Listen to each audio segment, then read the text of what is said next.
2 number एक theoretical question पूछा गया है कि व्हाट इज स्टैंडर्ड कॉस्टिंग। जब चैप्टर हम पढ़ाए थे तो लिखवाए थे स्टैंडर्ड कॉस्टिंग का हम डेफिनेशन। तो standard costing means predetermined cost. Standard costing means predetermined cost which is compared with the budgeted data, which is compared with किसका budget data to कौन सा डेटा एक्चुअल डेटा। बुद्धि में जा रहा है। वेरिएंसेस निकल के आएगा, पॉजिटिव नेगेटिव लिखवा दिए थे, डेफिनेशन क्लास वाला सब। एक और इसी में क्वेश्चन पूछा है in what type of industry this system of costing is useful. कौन सा टाइप का इंडस्ट्री में ये कॉस्टिंग इस्तेमाल किया जाता है। Manufacturing sector. Manufacturing sector. हाँ बेटा बोलो। तो जो ग्रुप है सर 3 नंबर उसमें और नहीं दिया था, मतलब 3 नंबर के एक ही सम से रहा था। अभी तो हम ग्रुप ए का 2 नंबर करा रहे हैं। नहीं पूछ रहे सर। जब भी आइएगा तो पूछ लीजिएगा, थोड़ा धैर्य रखिए। ग्रुप ए में 2 क्वेश्चन है, एक का और है और दूसरा थ्योरी। सुनिएगा ध्यान से। तो सिंपल बात है, स्टैंडर्ड कॉस्टिंग का मतलब क्या होता है। Predetermined cost. It is compared with the budgeted data with the कौन सा डेटा एक्चुअल डेटा। समझ पा रहे हैं। वेरिएंसेस पॉजिटिव भी आ सकता है, इनमें भी एडवर्स और फेवरेबल। एडवर्स और समझ रहे हैं। अब ये कहाँ इस्तेमाल होता है प्रश्न पूछा है, तो ये जनरली मैन्युफैक्चरिंग सेक्टर में इस्तेमाल होता है। मैन्युफैक्चरिंग सेक्टर बोला किस जगह पे इस्तेमाल होगा, इसको कहेंगे मैन्युफैक्चरिंग सेक्टर। जो सेकंड वाला क्वेश्चन पूछा है उसको लिखवा दे रहे हैं, स्टैंडर्ड कॉस्टिंग लिखवाया हुआ है क्लास में। लिखिए लिखिए। It is used to set, it is used to set budgets and plan. It is used to set, it is used to set budgets and plan for future expense, for future expense, for future expense. Full stop. It is mainly used in the manufacturing sector. It is mainly used in the manufacturing sector. It is mainly used in the manufacturing sector. It is mainly used in the manufacturing sector because it is easier, because it is easier to allocate cost. It is easier to allocate cost directly to products being produced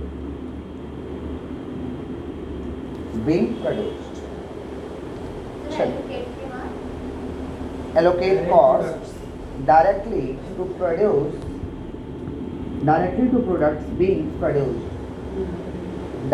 products being produced। हो गया।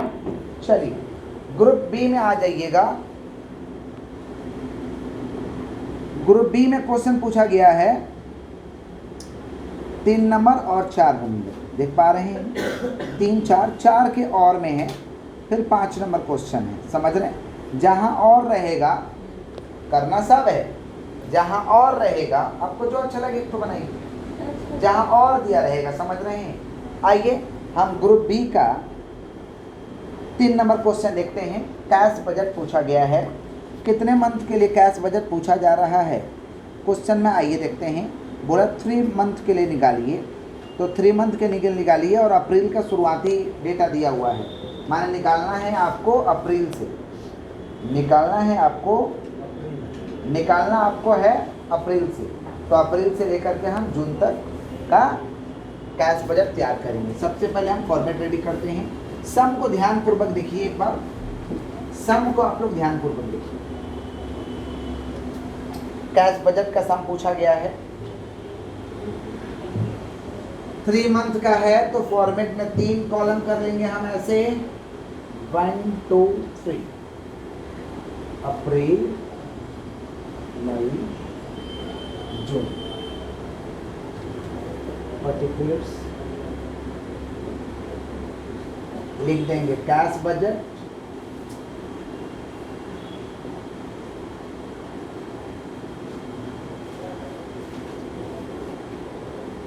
पैसा आएगा तो लिख देंगे receipt, receipt माने पैसा आएगा तो पहले ओपनिंग बैलेंस लिखते हैं ऊपर में, ओपनिंग बैलेंस, फिर पैसा आएगा तो कहाँ लिखेंगे, रिसिप्ट में,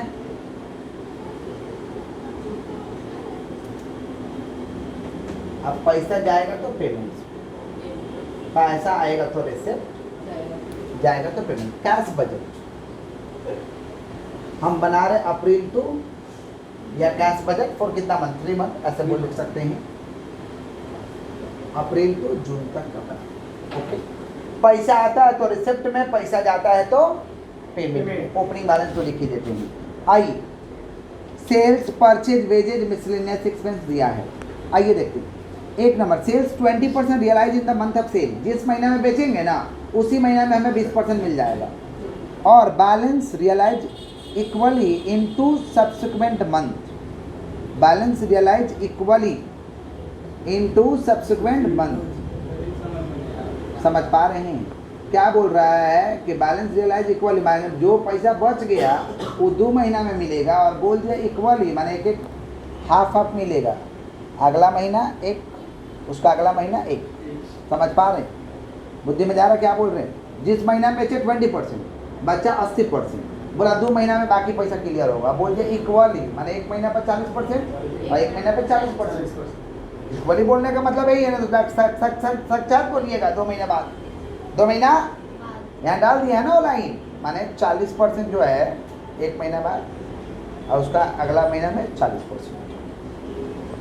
आइए, उसके बाद क्या है, purchase these are paid in the month of following the month of supply, माने 1 महीना का बात चल रहा है परचेज, माने 1 महीना पीछे जाकर लिख देंगे। Wages 75% paid in the month और 25% इन द फॉलोइंग मंथ, माने जिस महीना का है उसी में 75% और अगला महीना में 25%, और कैश इन हैंड 2580। 2 का वर्किंग करना होगा, सेल्स और वेजेज का, सेल्स और मैन्युफैक्चरिंग मिसलेनियस एक्सपेंस क्या बोला, paid a month in arrear, माने 1 महीना पर देगा, मिसलेनियस एक्सपेंस 1 महीना पे। समझ रहे हैं, माने सेल और किसका वर्किंग करना होगा भैया, वेजेज का। आइए कर लेते हैं सेल्स का working.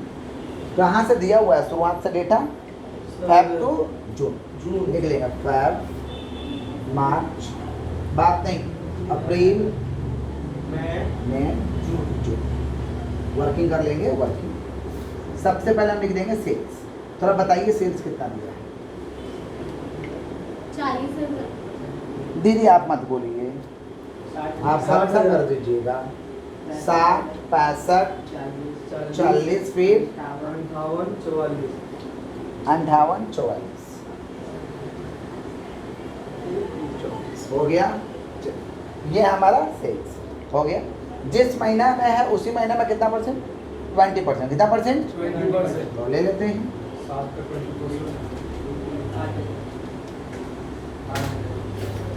20% realise in the month of sale, in the month of cell.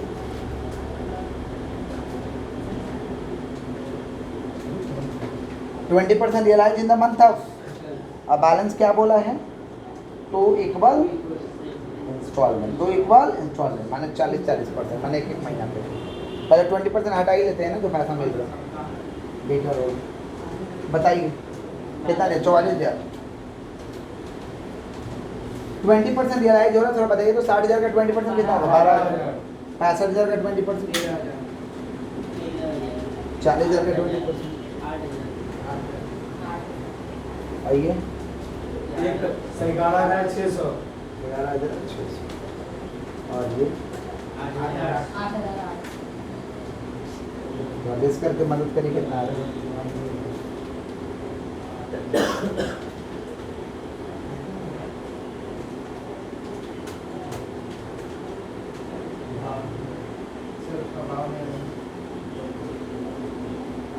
Last वाला को होगा, 46,400 इसका 900।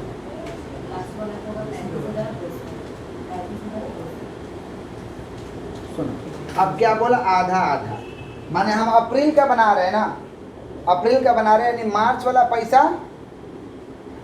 पैसा जून अप्रैल में, अप्रैल वाला पैसा मई में, मई वाला पैसा जून में, आधा आधा 50%। समझ रहे,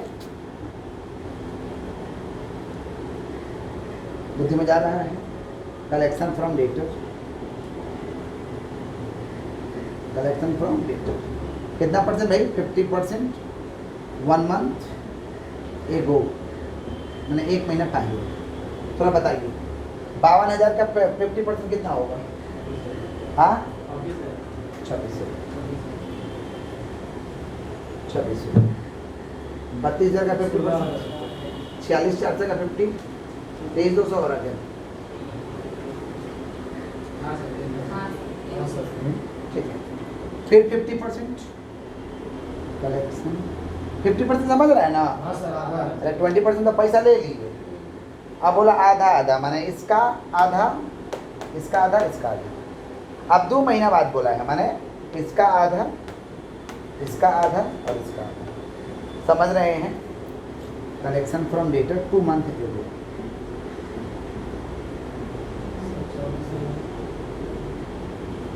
2 मंथ एगो। थोड़ा बताइए 48,000 का 50%, 24। अब 52,000 का 50%, 24।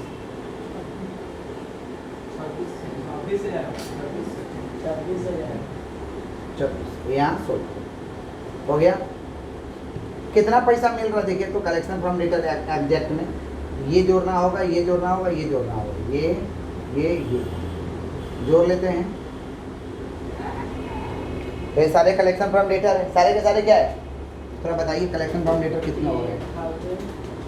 कलेक्शन फ्रॉम बताइए कितना होगा? 50। अरे इस महीने में अप्रैल में यही पैसा मिल रहा है ना? ये 53,600 और इसका कितना मिल रहा है? 8800, 23,200 प्लस 16,000। हाँ 48। ये वर्किंग पहले उतारिए, कोई दिक्कत है वर्किंग मत बोलिए, पहले उतारिए इसको। वर्किंग फिर आप देखिए सेल सारे महीना का लिख दिए। 20% क्या बोला कि जिस महीना का उसी में रियलाइज हो गया, लेस कर दिए 20%।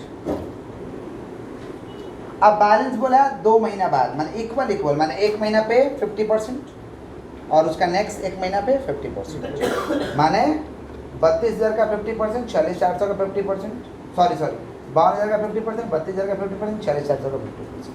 फिर 2 महीना पे, 2 महीना माने इसका 50%, इसका 50%, इसका 50%। पैसा यही मिल रहा है ना, जोड़ लो। यही मिल रहा है पैसा, जोड़ लो। यही पैसा मिल रहा है, जोड़ लो। ठीक है, ये हमारा क्या है भाई? Collection from debtor. Collection from एक और वर्किंग करना होगा किसका? वेजेस का।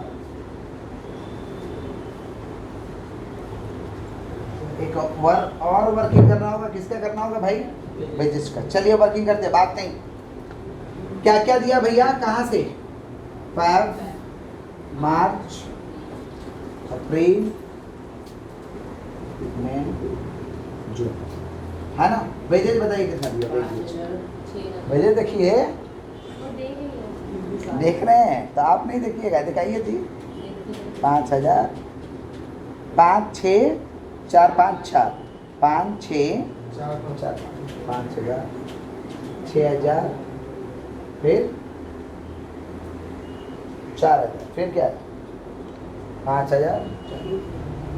ये दिया है, क्या बोला है? एडजस्टमेंट में आओ, क्या बोला है?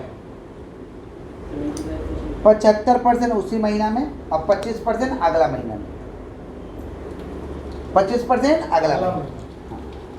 तो 75% उसी महीना में, अप्रैल का पैसा अप्रैल में, मई का पैसा मई में, जून का पैसा जून में। पेड 75% इन मंथ। बताओ तो 4,000 का 75% कितना होगा? 3,000। 5,000 का 75% कितना होगा भाई? 3,750। और इसका कितना होगा? हो गया।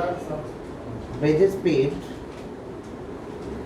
25%, 1 मंथ एगो। तो कितना? 6,000 है ना? 6,000 का 25% कितना होगा? हाँ, और 4,000 का 25% 5,000 का 25%, 4,000 का 1,000। 5,000 का 25% 1,250। यही है। तो वेजेस पेड 75% इन मंथ, माने जिस महीना का उसी में 75%। वेजेस पेड 25% 1 मंथ एगो, माने एक महीना पहले। जैसे इसका 25%, इसका 25, इसका 25 हो गया, जोड़ दीजिए।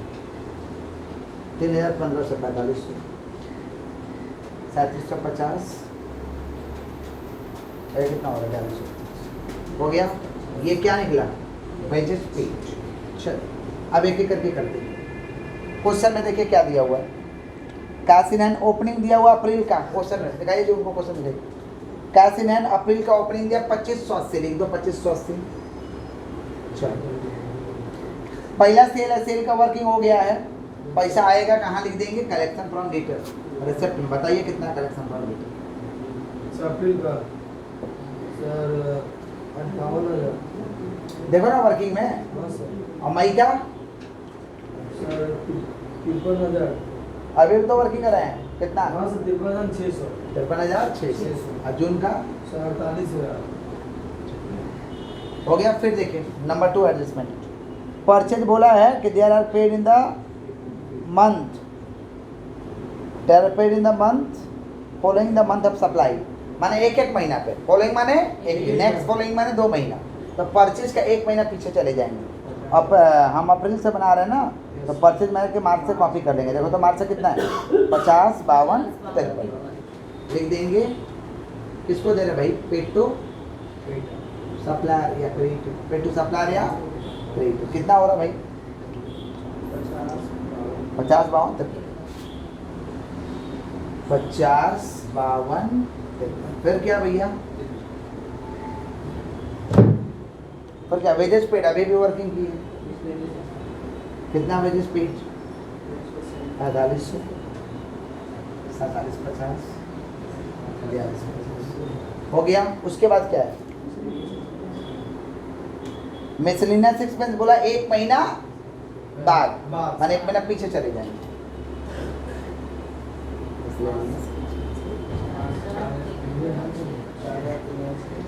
कितना, 4 हो गया। अब तो कुछ है नहीं, इसको जोड़ लेंगे टोटल,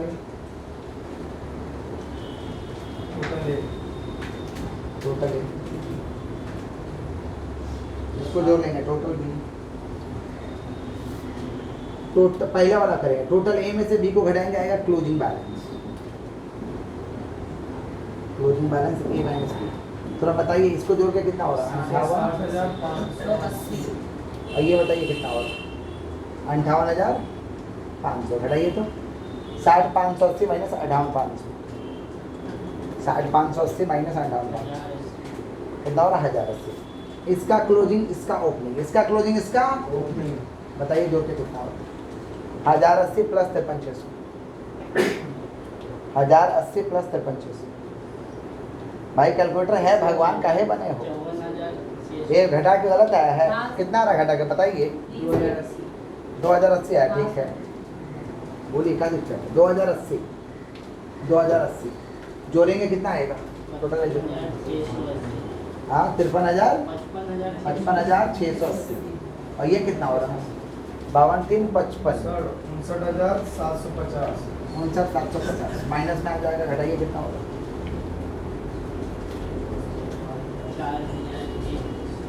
सर 4,70। 4,070 निगेटिव में आ गया। इसका ओपनिंग 4,070 निगेटिव है तो माइनस हो जाएगा, इसमें से इसको हटाइए, 48 में से 4 जाएगा 44, और 44 में 70 घटाएंगे तो कितना होगा, 45,930। और ये कितना हो रहा है इधर, 53,659 4,63 सर हटाइए, 43,930 माइनस 63,650। 19,320। क्लियर है, क्या करना भाई सुन लो, है ओपनिंग बैलेंस लिख दिए, कलेक्शन फ्रॉम डेटा निकला था लिख दिए, परचेज सप्लायर को बोला था 1 महीना बाद, 1 महीना पीछे जाए कॉपी कर दिए, वेजेस पेड का वर्किंग है कर दिए, मिसलेनियस सेक्शन बोला 1 महीना बाद, 1 महीना पीछे जाके कॉपी कर दिए। इसको जोड़ लिए टोटल ए, इसको जोड़ लिए टोटल बी, टोटल ए में से बी घटाएंगे तो क्या आएगा, क्लोजिंग बैलेंस, इसका क्लोजिंग, इसका ओपनिंग, फिर जोड़ लेंगे, बताएंगे। नेगेटिव में आ गया तो इसका क्लोजिंग स्टॉक है। क्लियर? क्लियर? देख लीजिए, कोई दिक्कत है तो पूछिए। कोई दिक्कत है? Copy, photo photo photo. 4 number जो सम पूछे गए हैं ये बुक के सेम क्वेश्चन हैं। बासु अंदाज से हम कराए थे 15 नंबर क्वेश्चन। इसका वीडियो ऑलरेडी हमारे प्ले लिस्ट में दिया हुआ है। जो बच्चे नहीं किए उनसे रिक्वेस्ट है कि जाकर के ये वीडियो देख लीजिएगा। Marginal costing and measurement decision का सेम सम है, इसलिए हम लोग नहीं करा रहे। उसका और वाला जरूर हम लोग करेंगे। और वाला क्वेश्चन थोड़ा देखिए, क्वेश्चन देखिए, हमको भी दिखाइए। सेल्फिश नहीं बनते हैं, वो मदद की है। आइए देखिए, क्या नहीं देखेंगे। Samanta limited find that to produce is only product X cost 120 रुपया पर यूनिट। प्रोडक्ट एक्स बना रहे 120 रुपया per unit. However the available in market 110 है। बना रहे तो 120 रुपया पड़ रहा, हम मार्केट में 110 में अवेलेबल है। क्या करना चाहिए? बनाना चाहिए कि लेना चाहिए? लेना चाहिए। लफड़ा में कौन जाएगा? उसी को डिस्काउंट मार के किन लो। तुम यानी बेटा कम प्रोडक्शन कर रहा, घटिया तरीके से प्रोडक्शन कर रहा, यानी तुम्हारा कोई ना कोई मिस्टेक भी हो रहा है। 120 रुपया खर्चा आ रहा तुम्हारा, नहीं समझा? चलो खोल दीजिए, उनका फोन बंद हो गया है। चलिए देखिए, आगे हैं, देखो तो बेटा ब्लर तो नहीं हो रहा। आइए देखते हैं, देख पा रहे हैं? अब बोला है कि कॉस्ट ऑफ प्रोड्यूसिंग कैसे कैसे खर्चा लग रहा है। मटेरियल का 60, लेबर का 30, वेरिएबल फिक्स। बोला है शुड द कंपनी मेक और बाय द प्रोडक्ट। क्या कंपनी को बनाना चाहिए या बाई करना चाहिए? आप ही लोग बताइए क्या करना चाहिए? खरीदना चाहिए, और नहीं तो सिस्टम में सुधार करना चाहिए। क्योंकि कोई उसी प्रोडक्ट को 110 में बना के बेच दे रहा, यानी आपके सिस्टम में कुछ ना कुछ तो प्रॉब्लम है। समझ रहे? तो अभी प्रेजेंट सिचुएशन के हिसाब से कंपनी को क्या करना चाहिए? Buy the product. उसके बाद B number, what should be your opinion if supplier offered. बोला 96 करके दे देंगे, हमारा पड़ेगा 120, बोला 96 करके दे देंगे। ओपिनियन क्या है भाई? It's should be better to purchase the product. It's should be better to purchase the product. कितना कंपनी देखिए खरीदी के बेचता है, जब नहीं आ रहा हमसे पड़ता नहीं पड़ रहा तो क्या करेंगे? काम जाम हटा देता है, बिजनेस करता है, खरीद लेता है। नहीं समझे? बहुत सारे ऐसे बिजनेस अपने प्रोडक्शन कर नहीं हो पा रहा है, खर्चा ज़्यादा लग जा रहा है, सबसे तो कॉस्ट पे कंट्रोल होता नहीं है। समझ रहे? तो लिख देंगे कि production cost of product X 120 रुपये, बट अवेलेबल इन मार्केट 110। तो it should be better to buy the product. ये नंबर। दूसरा नंबर क्या ओपिनियन होगा भाई? दूसरा नंबर समझ रहे? Manufacturing setup not required, company है better to buy the product. तो आपको नेक्स्ट सेंटेंस में हाँ सजा के थोड़ा लिखना है, उसी को बुरा करके। जैसे क्या क्या खर्चा है नहीं है। मार्जिनल कॉस्टिंग तो लेक्चर पे सम ही होता है। मार्जिनल कॉस्टिंग डिसीजन जो सम था लास्ट में देखिएगा, उसमें खाली कंट्रीब्यूशन हम लोग निकाल रहे थे, फिर लेक्चर दे रहे थे। समझ रहे? तो लेक्चर बेस तो सम ही था, तो यहाँ भी लेक्चर बेस पे लिखना है, बस सिंपल सा सवाल है। चलिए आगे बढ़ते। हाँ नहीं, लेक्चर लिखना है। हाँ 5 नंबर सम सेम हम यूट्यूब में यही सवाल सोल्व करके एबीसी क्वेश्चन का डाले हुए, यही सवाल एकदम हो बहु सवाल। हाँ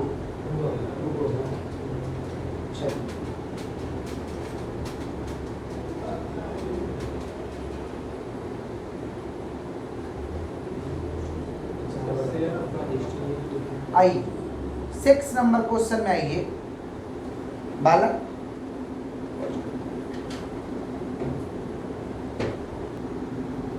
फोकस करिएगा। ज्वाइंट प्रोडक्ट और बाई प्रोडक्ट का सम दिया हुआ है। ग्रुप सी का 6 नंबर है। क्वेश्चन देखे दीदी, ग्रुप सी का 6 नंबर है। जब ऐसा क्वेश्चन दिया रहेगा, टोटल ज्वाइंट कॉस्ट और उसके बाद सब्सिक्वेंट एक्सपेंस, माने cost after tax separation, cost after sale दिया रहे, प्रॉफिट दिया रहे, सेल दिया रहे तो आपको चेक कर लेना है पहला चीज़ कि कोई अलग से और खर्चा तो नहीं है, क्योंकि सवाल हिडन है। आइए संपर्क सुनाते हैं। देखिए क्या दिया है, in a manufacturing concern production of product X yield by product A and B, the joint expense of manufacturing material labour overhead एक खर्चा हो रहा है। जोड़ देंगे तो आएगा total joint cost 8500 plus 9000 plus 7500 25000। जोड़ के दे दिया तो ओके, नहीं दिया तो जोड़ लेंगे, ठीक है। उसके बाद देखिए क्या दिया है, सब्सिक्वेंट एक्सपेंस माने cost after separation, cost after product A B C दिया है, मटेरियल का, लेबर का, ओवरहेड का। ए का खर्चा दिया हुआ 2500 1900 1500, बी का खर्चा दिया 1200 1600 900, सी का खर्चा दिया 1400 2000 1050। हम सब्सिक्वेंट एक्सपेंस ए का जोड़ लिए 5900 है, बी का जोड़ लिए 3700 है, सी का जोड़ लिए 4450। 3002M दीदी देखो इधर, दीदी देखो 4450, इसको यहाँ निकाल देंगे, इसको यहाँ जोड़ दिए, टोटल खर्चा हो गया 39050। टोटल खर्चा कितना हो गया 39000। कहिए सेल दिया हुआ है ए का ए में, बी का बी में, सी का सी में। सेल में प्रॉफिट दिया हुआ है, कितना परसेंट प्रॉफिट दिया है 40%, 30%, 25%। तो 40 का 30%, फिर क्या है 25%, 20% घटा दीजिए। आ गया cost of sale. Cost of आप कॉस्ट ऑफ सेल को ही जोड़ लीजिए एक बार। कॉस्ट ऑफ सेल को जोड़ें तो कितना हो रहा है 43250। कितना हो रहा है 43,250 को जोड़ लिए 43250। अच्छा खर्चा बोल रहा है कि 39050 और यहाँ तो खर्चा दिखाई दे रहा है 43250, यानी और खर्चा है। सेम आ जाता ना, सेम ये जोड़ के आ जाता 39050, माना अलग से और कोई खर्चा नहीं है। समझ रहे, जब सबका सब इंफॉर्मेशन दिया है, सबका सब इंफॉर्मेशन दिया है तो एक इशारा है कि टेस्टिंग कर लो कि कोई और खर्चा है या नहीं।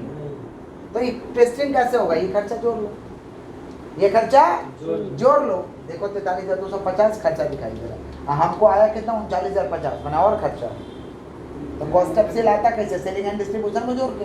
कॉस्ट ऑफ सेल आता कैसे भाई, यानी 4200 रुपया का जो खर्चा है ये सेलिंग एंड डिस्ट्रीब्यूशन का खर्चा है। समझ रहे क्या बोल रहे कि नहीं समझ रहे। एक और तरीका से इसको निकाल सकते हैं, एक और तरीका से। सबसे पहले सेल्स लिख सकते हैं, प्रॉफिट लिख सकते हैं, घटा देंगे ये वाला ए बी सी का खर्चा, सब्सिक्वेंट एक्सपेंस 5900 3700 4400 जो आएगा वो हो जाएगा शेयर ऑफ ज्वाइंट कॉस्ट। जोड़ लेंगे, जो आएगा उसको जोड़ लेंगे, जो आएगा उसको क्या करेंगे जोड़ लेंगे और उसमें से ज्वाइंट कॉस्ट को घटाएंगे। ज्वाइंट कॉस्ट को जो डिफरेंस अगर सेम आ गया तो आंसर वही, सेम आ गया तो रिपीट कर रहे हैं हम। ये तो मेरा ये तरीका है। एक और तरीका है, सेल में से प्रॉफिट हटा दो, प्रॉफिट में से ये एपीसी का जो खर्चा आया है ना, पोस्ट आफ्टर सेपरेशन घटा दो, जो भी खर्चा आएगा आप उसको जोड़ो, घटा के कुछ तो आएगा, जोड़ लो, जोड़ के ज्वाइंट कॉस्ट से मिलाओ। अगर सेम आ गया माना बटा गया, आंसर खत्म। सेम आ गया माने बटा गया, और डिफरेंस आ रहा माने सेलिंग एंड डिस्ट्रीब्यूशन का खर्चा, डिफरेंस आ गया माने तो अलग से और परफेक्ट बनाना है। समझ रहे हैं? नहीं तो आप ऐसे बना सकते हैं। समझ रहे हैं क्या बोल रहे हैं? ऐसे कैसे बनाएंगे, सबसे पहले ज्वाइंट कॉस्ट जोड़ लिए, सब्सिक्वेंट एक्सपेंस जोड़ लिए, टोटल खर्चा 39050, सेल में से प्रॉफिट हटा लीजिए, इसका टोटल करके देख लीजिए। सेम आया तो ओके ठीक है, कुछ करने का दरकार नहीं। सेम नहीं आया माने अलग से खर्चा है।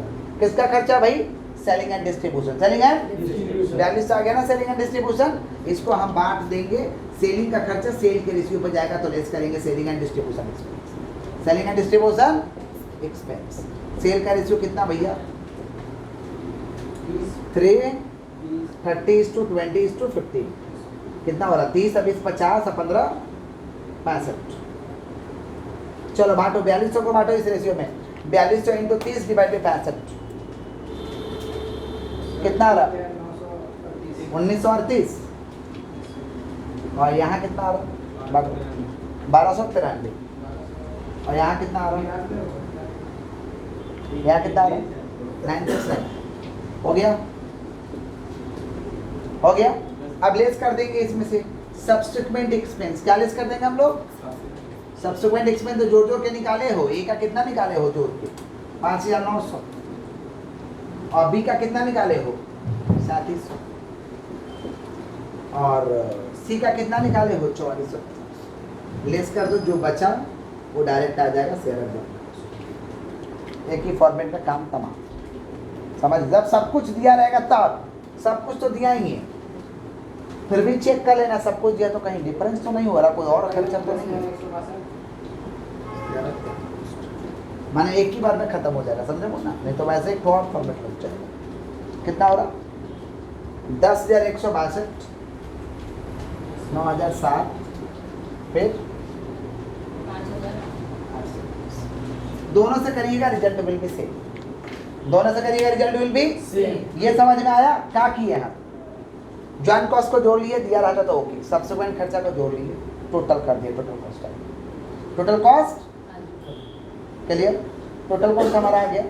उसके बाद में हम क्या किए, सेल में से प्रॉफिट हटा दिए, सेल में से प्रॉफिट, कॉस्ट ऑफ सेल को जोड़ लिए। अगर कॉस्ट ऑफ सेल और टोटल कॉस्ट सेम आया, माने कोई अलग से खर्चा नहीं है, चुपचाप ये सब्सिक्वेंट घटा देते, सेलिंग को घटाने का दरकार जब निकलेगा नहीं तो कहाँ से घटाएंगे, सब्सिक्वेंट घटा देते, आ जाता share of joint cost. Share of, समझ रहे हैं आप लोग हम क्या बोलना चाहते हैं कि नहीं समझ रहे हैं? लेकिन सेलिंग एंड डिस्ट्रीब्यूशन तो है, उसको सेल के रिसीव मान दो, आ जाएगा सेलिंग। बालक